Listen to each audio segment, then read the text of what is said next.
Ako po si James Marcaliansan dito po pa-return ng 60cm The Shirt Point London Plaza. Gamit po ito ng 6 na visit sa isang linggo na may total na 161 meters. Dito po yung head, capping at wiper. Ganito na po yung tamang pag-head clean.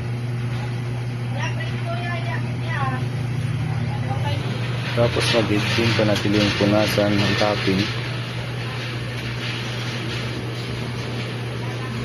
wiper. Ganito na po yung tamang pag nasa test.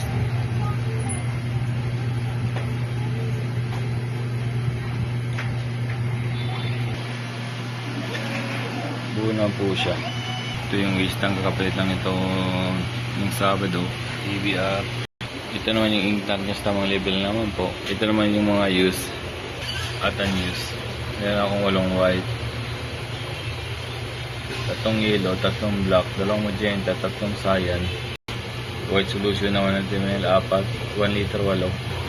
UE solution 4. Resin powder 5.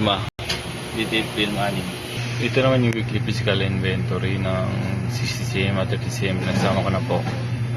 Updated naman po.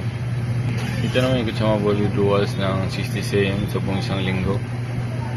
Updated din naman po. Ito naman yung daily output recording ng 60cm from June 21 to June 27. Updated din naman po. Dito na po magtatapos yung vlog. Maraming salamat po.